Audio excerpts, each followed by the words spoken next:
The world tells you that the more you have, the stronger you are. The bigger the house, the faster the car, the more people know your name, the more powerful you must be. But what if everything you've been taught about strength is wrong? What if real power begins the moment you stop needing so much? There was a man who lived centuries ago. He owned nothing. He slept in a barrel, and yet he was untouchable. When the most powerful ruler on earth offered him anything he desired, he simply said, "Step aside. You're blocking my sunlight." That man was Diogenes. He had no possessions, no title, no army. But he had something most people spend their lives chasing: freedom. And here's the paradox. The less you need, the harder it is for anyone to control you. Because when you can't be bought or threatened, you can't be owned. In the next 10 minutes, I'll show you why living simply is not weakness. It's one of the most powerful strategies you can use. And no, it doesn't mean you have to sleep in a barrel. Let's be clear from the start. This is not a story about rejecting money or success. This is not about glorifying poverty. It's about control and who really has it. Living simply is not self-denial. It's not weakness. It's a deliberate strategy. It's the foundation that allows you to build power without becoming a slave to it. When your needs shrink, your options expand. And the less you depend on what others can give or take from you, the more leverage you hold over your own life. This is why understanding Diogenes isn't just philosophy, it's strategy. In this video, we'll explore who he was, how modern society traps you through endless wants, what his story can teach you, and how to apply it without giving up your ambitions. Before we talk about why simplicity is power, we need to understand the man behind the idea. Diogenes of Sinope was not a writer. He didn't build a school. He didn't write a single book. He lived his philosophy. And for over 2,000 years, his life has been a symbol of absolute freedom. He lived in Athens during a time when wealth, status, and social position defined everything. People built their identity around what they owned and who they knew. Diogenes walked straight into that world and tore it apart with nothing but his way of living. He was part of a movement called cynicism, not the modern word for bitterness, but the original philosophy of rejecting what is unnecessary. Cynicism taught that real strength comes from depending on less, not more. The first pillar of his philosophy was autarkia, self-sufficiency. The less you depend on others, the less control they have over you. If you can live with little, no one can take away what matters because you already need nothing from them. This is the foundation of true power. The second pillar was anaideia, shamelessness. He refused to let social expectations define him. He rejected the invisible prison built by fear of judgment. When a man no longer fears what others think, he becomes impossible to control. The third pillar was parrhesia, fearless speech. Diogenes didn't whisper behind closed doors. He spoke the truth directly, even to kings, because he didn't need their approval. He had the kind of freedom most people only dream about. And the fourth pillar was kataphusin, living according to nature, returning to what is real, simple, and essential. Food, shelter, sunlight, air, everything beyond that was optional. Everything beyond that was a chain you chose to wear. Diogenes once said, "He has the most who needs the least." It wasn't poetry, it was a weapon, a shield against every kind of control. A man who can live with little cannot be bought, he cannot be threatened, he cannot be ruled. That was his strength. And that is why his name still echoes through history. He showed the world that needing nothing is the most dangerous kind of power. If Diogenes was alive today, he wouldn't be shocked by how modern society works. He would just smirk and say, "Same game, better marketing." Because at its core, nothing has changed. The world still uses the same strategy to keep people obedient. It gives you more and then traps you with what you own. We are taught to believe that having more means winning. A bigger house means you've made it. A faster car means you're important. A title, a promotion, a better phone, a luxury vacation, more followers, more everything. But what most people don't realize is that with every new thing you add, you also add a chain. When you own something, it starts to own you. A bigger house means more bills, more maintenance, more pressure to keep your job so you can pay for it. A luxury car means insurance, repairs, fuel, the fear of losing it.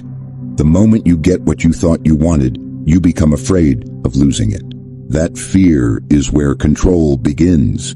It's not just physical possessions, it's also reputation, status, social approval. You start shaping your life around what people might think of you. You dress a certain way, act a certain way, talk a certain way.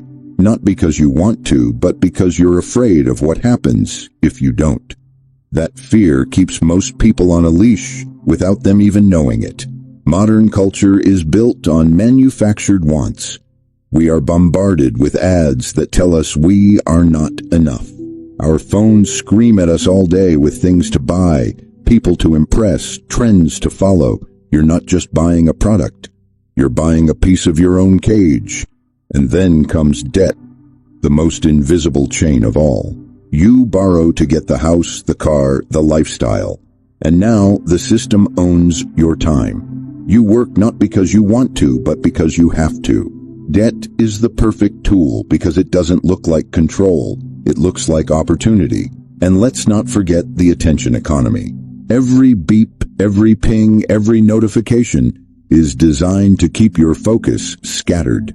If your attention is constantly pulled in 1,000 directions, you'll never have the depth to build anything of real power. You're too busy reacting to live on your own terms. This is the part that most people miss. More is not always stronger. Often, more is heavier. More slows you down. More makes you fragile. More makes you dependent on things outside yourself. And when your strength comes from things you can lose, it isn't real strength. Diogenes understood this centuries ago. He saw how society could turn desire into chains. That's why he stripped everything down to what he actually needed.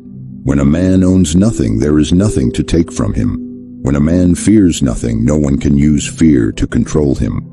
This is not about becoming a monk or living in a cave. This is about recognizing how the game is played. The system doesn't need to lock you in a cage. It just needs to make you build one yourself out of everything you think you need. That is why simplicity is not a romantic ideal. It's a weapon, and Diogenes was a master at using it. Sometimes philosophy doesn't need a lecture. Sometimes one action says more than 1,000 words. Diogenes understood this better than anyone. He didn't waste time trying to convince people with arguments.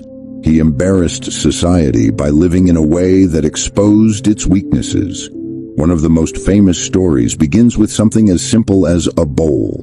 Diogenes used to carry a small wooden bowl to drink water. One afternoon, as he was walking through the city, he saw a young boy cupping his hands to drink from a public fountain. The boy didn't need anything but his hands. Diogenes watched him for a moment, then quietly threw the bowl away. That single act was a declaration. Even the simplest object can be an unnecessary chain. If a child could live with less, so could he. He didn't preach about minimalism, he showed it. Another moment came when he met Alexander the Great. Alexander, the most powerful man on earth, approached a philosopher who owned nothing. He asked, "Is there anything I can give you?" And Diogenes, lying on the ground in the sun, replied, "Yes. Step aside. You're blocking my sunlight." This wasn't just a clever line, it was the ultimate power move. The emperor had everything. Diogenes needed nothing. And in that moment, the man with no crown stood higher than the man who ruled the world. Alexander reportedly said, "If I were not Alexander, I would wish to be Diogenes." Because deep down, even a king understands the power of a man who cannot be bought. But Diogenes didn't stop there. One day, he walked through the crowded market of Athens in broad daylight, holding a lit lantern. When people asked him what he was doing, he said, "I'm looking for an honest man." It was his way of exposing the hypocrisy around him. A city full of people chasing wealth and status, pretending to be virtuous but living lies. His behavior shocked the public. He ate in the street when others thought it was shameful. He slept wherever he pleased. He ignored rituals and social conventions. For him, breaking the rules wasn't about rebellion for its own sake. It was about revealing how weak and arbitrary those rules were. Every gesture, every line, every action was a weapon. A man who does not fear judgment has nothing to lose. And a man with nothing to lose is impossible to control. That was Diogenes' true genius. While others fought for power, he simply walked away from the need for it. And what frightened society the most was not his poverty, it was his invincibility. The truth is simple. When your life is built on what you own, you also build your fears around it.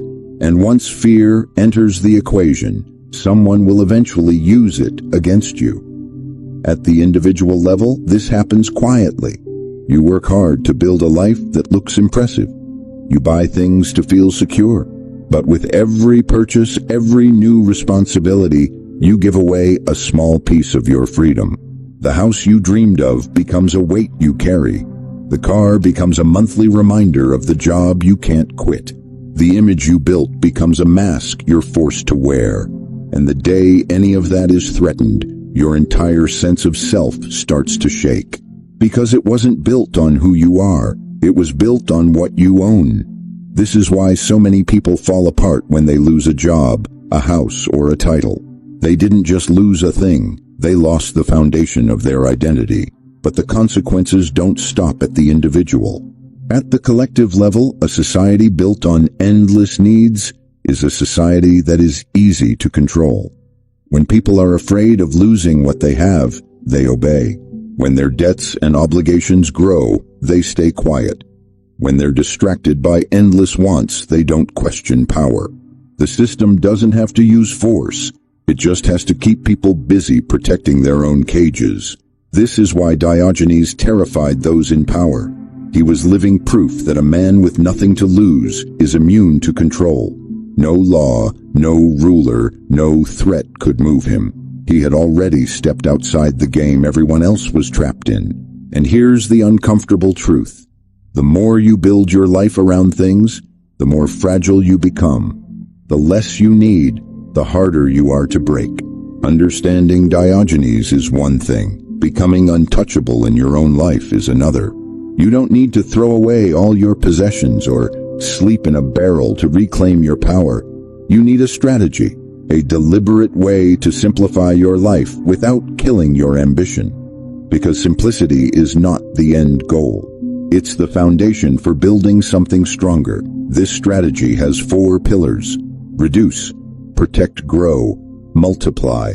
The first pillar is reduce.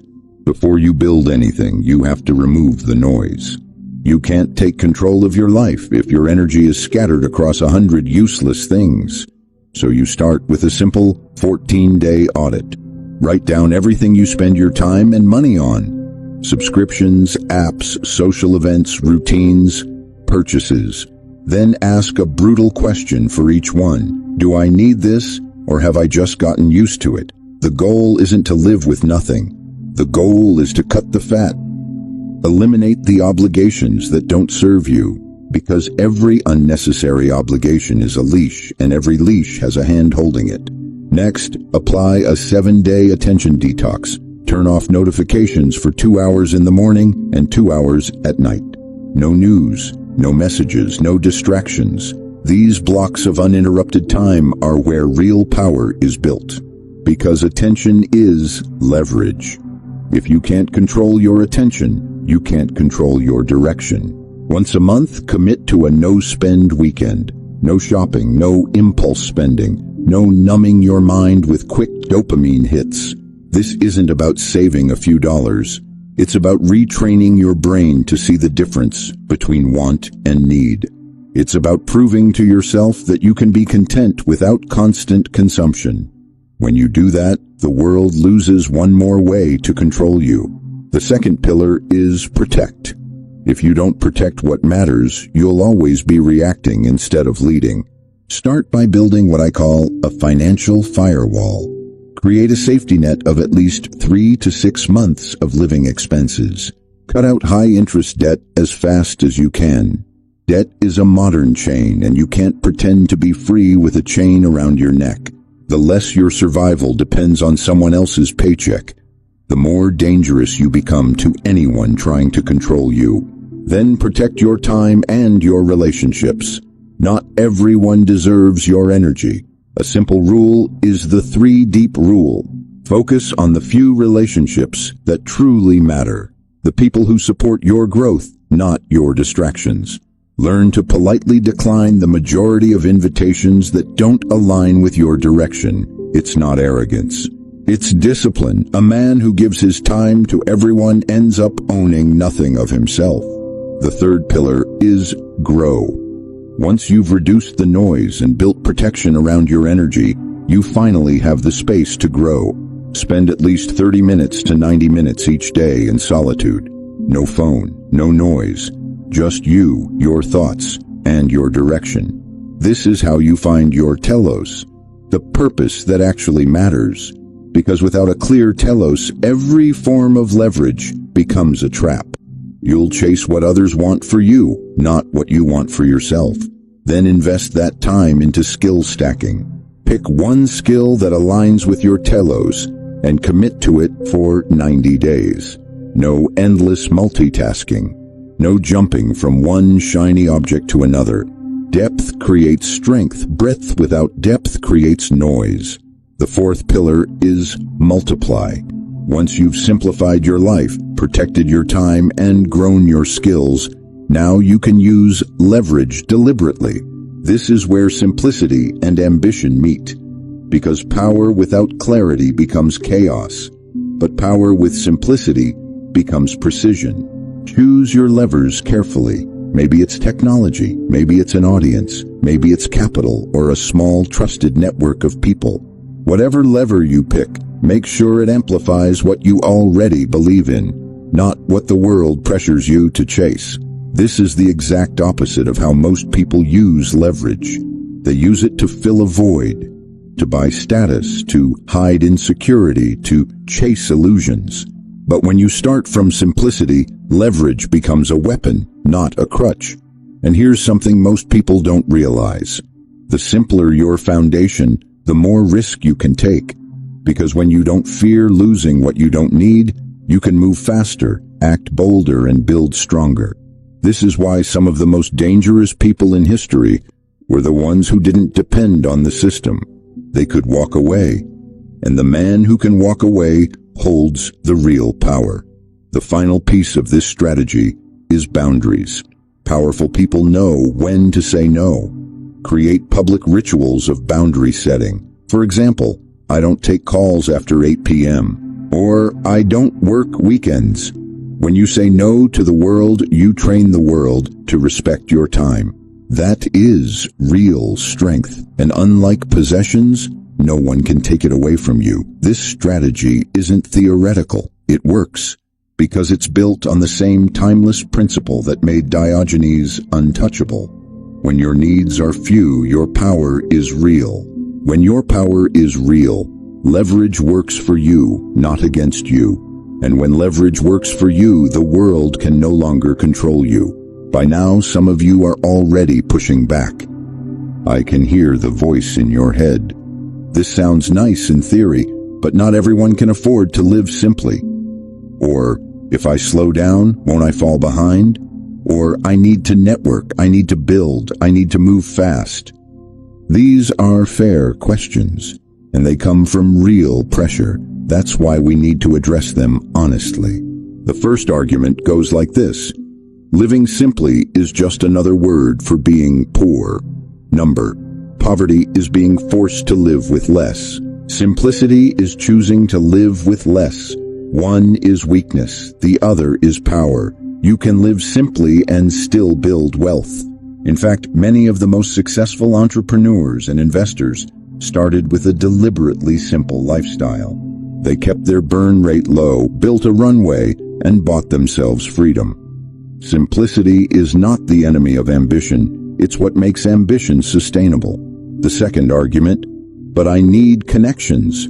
I need people. How can I build without socializing? Yes, networking matters, but the truth is quality beats quantity. 3 real relationships built on trust will do more for your future than 1,000 superficial contacts. When you stop chasing everyone's approval, you stop wasting your time on empty conversations. And when you have fewer but stronger connections, you gain more influence, not less. Simplicity doesn't mean isolation, it means strategic connection. The third argument, not everyone has the privilege to choose this. That's true. Some people carry heavier weights, but simplicity isn't all or nothing. It's a spectrum. Even the smallest step, like turning off your notifications for 2 hours or cutting one unnecessary expense, gives you a little more control. And control compounds. A 1-degree shift can change your trajectory over time. The fourth argument. If I remove too much, won't I lose motivation? The opposite usually happens. When you strip away distractions, what remains is the raw signal of what truly drives you. Your telos becomes louder.